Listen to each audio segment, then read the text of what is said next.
nandyan sa loob. Nakasirado tapos bumukas na naman.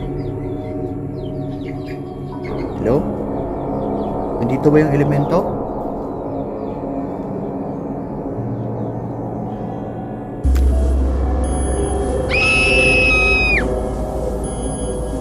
Hi guys, magandang hapon po sa ating lahat, lalong-lalo na sa ating mga sulit na taga-subaybay. Ayan, isang napakagandang hapon po. Ang kwento dito guys, itong bahay na to guys ay inabandona na at di ko alam kung anong mga elemento yung pwede nating makita o maramdaman doon sa bahay na yun guys, dahil ang bahay na yun ay nasa gitna ng niyugan mga lodi. At ito na nga, medyo malayo-layo pa yung lalakarin natin. Kaya magbibideo na lang ako guys kapag malapit na ako doon sa abandonadong bahay mga lodi. Ayan, big shout out po sa inyong lahat guys, at sana suportahan nyo pa rin yung channel natin guys dito sa YouTube. Ayan, like and share ng video natin guys. Hindi natin patatagalin pa. Shout out po sa inyong lahat. God bless. And ito, panoorin natin mga lodi. Malapit na po ako sa bahay. So nag-start na po akong mag-video ngayon. Sing elemento yung maramdaman natin or makita sa ating video. Basta panoorin lang natin mga idol, at paki-screenshot or paki-comment kung may mga nahagip tayo sa camera mga idol. Kaya ito, ipa-front ko yung camera para mas makita natin mga lodi.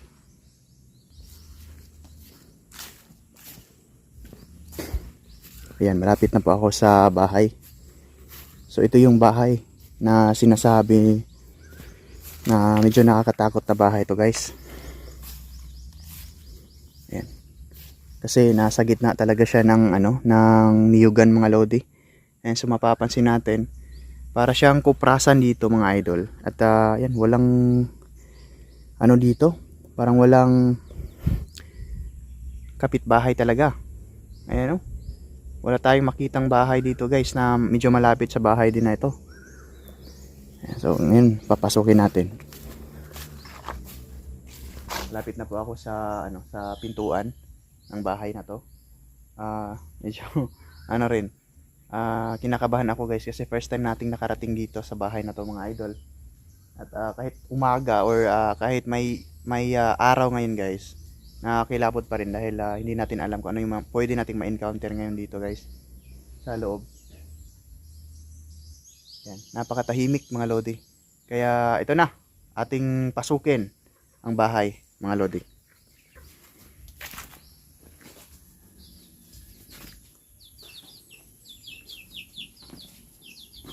May mga bulaklak pa dito sa gilid guys.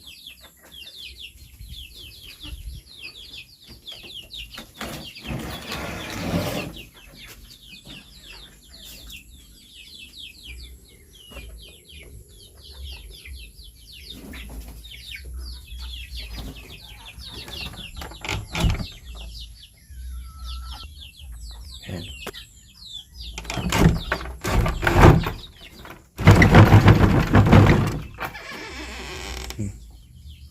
May mga pusa pa pala dito mga lodi. Ning, pasok ako minga.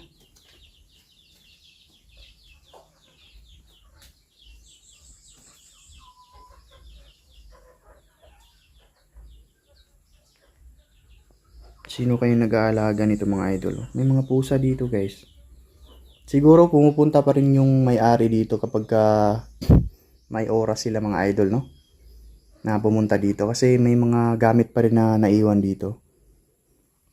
At may mga may mga hayop pa dito guys, may mga pusa pa na nakatira dito. Ay, medyo luma na talaga tong bahay na to.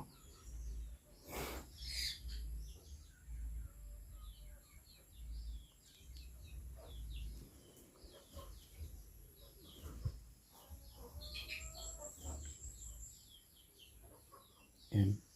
Grabe, sobrang tahimik.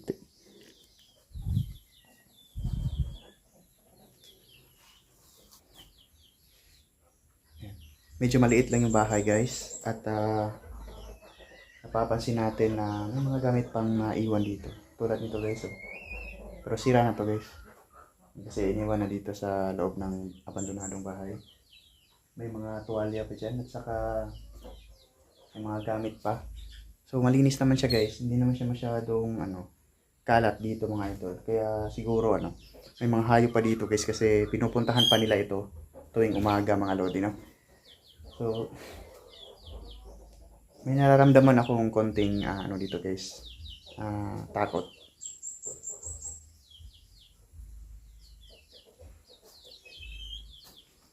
Yan. So, panoorin natin yung mga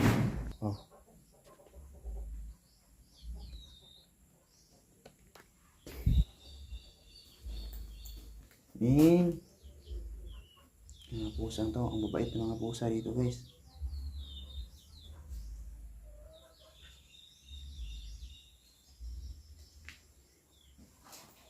Hello?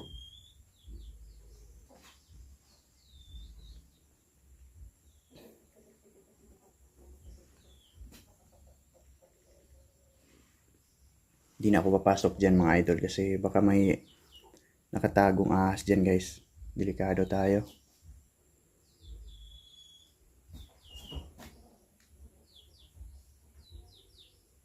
Ayan. Napakatahimik dito mga idol.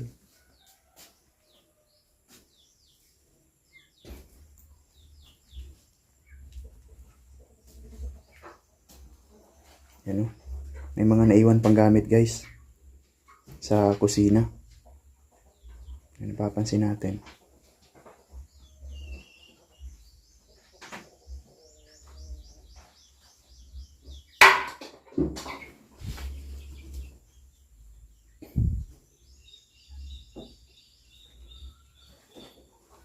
Parang may dito. May gumalaw dito guys.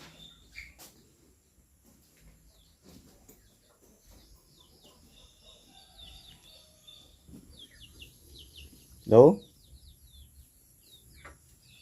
Ayan, may mga manok pa dito mga idol.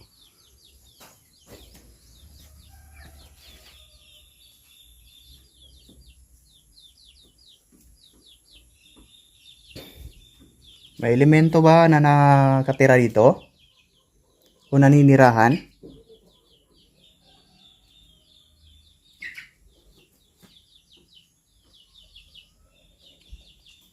Hello?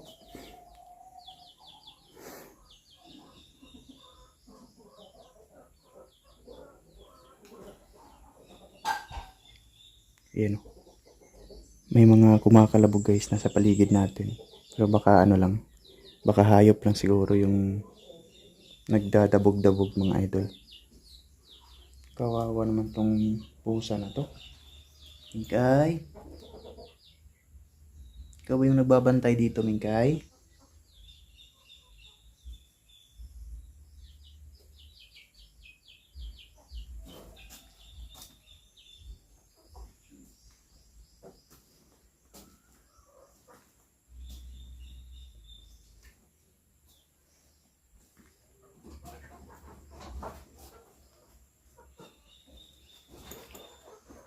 Ito na side parang CR yata to dito guys.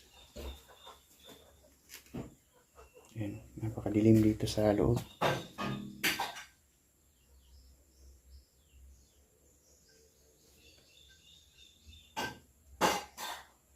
Ayan. Pwede ka bang magpakita sa camera natin? May elemento ba dito ngayon?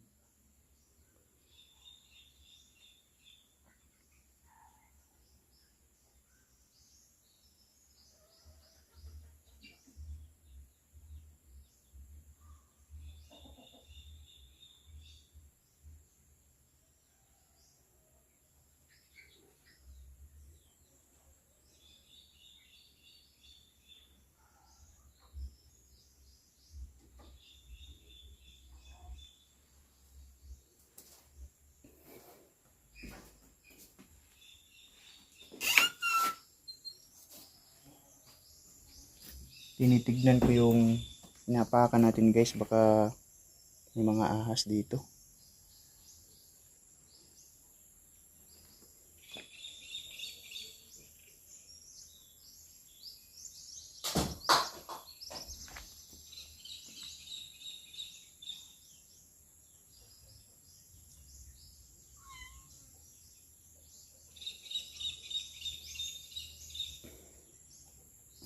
Papasukin natin ulit guys.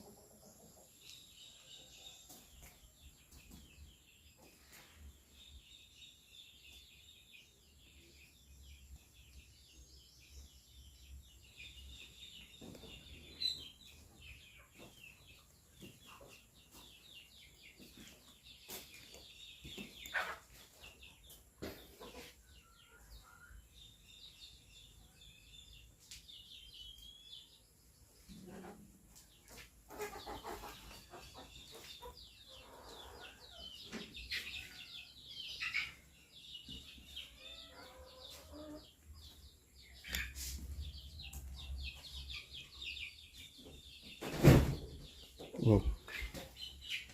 Hello?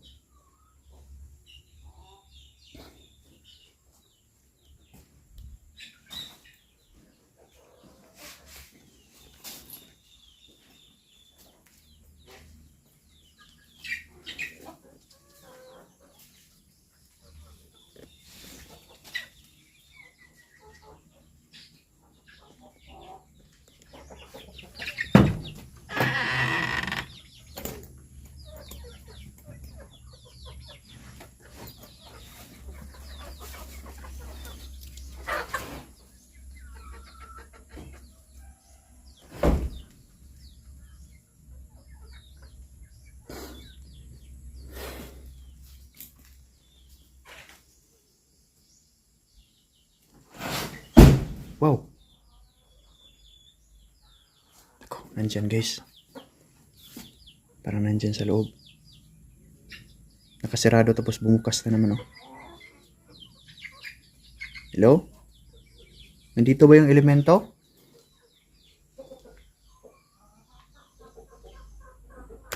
Oh.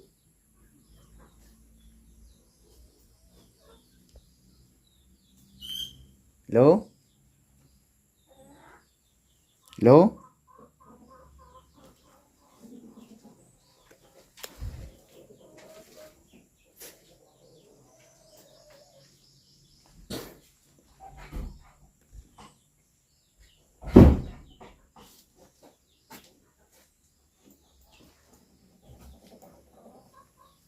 Oh.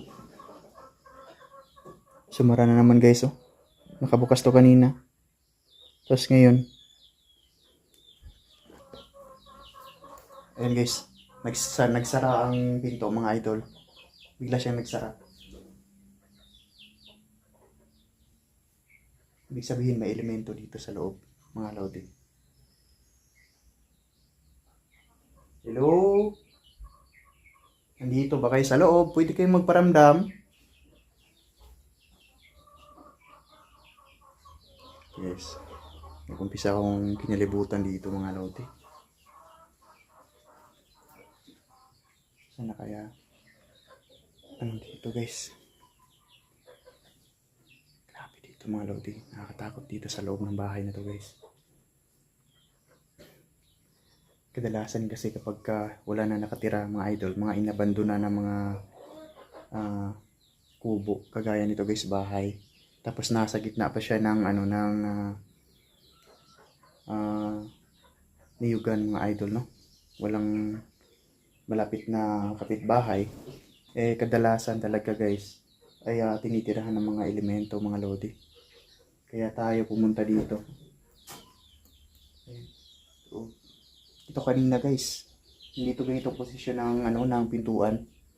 Pagbalik natin ngayon, pagpasok na dyan sa isang pinto na nagsara at bumukas, ito na naman yung nagsara. Itong pintuan na to. Ayan guys. Paano pa kaya mga lodi kung nagdala tayo ng kandila dito guys?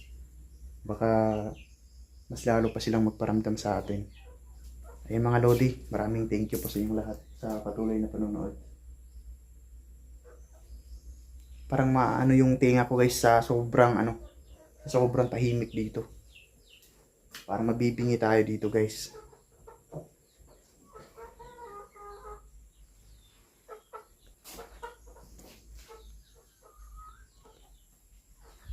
Ito pala yung sinasabi nila na maliit na kubo mga idol or bahay na may mga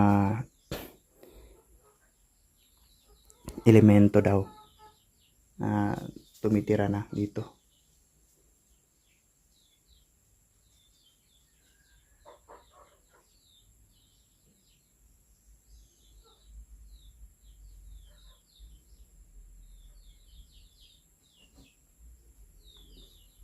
Labas na po tayo mga lodi at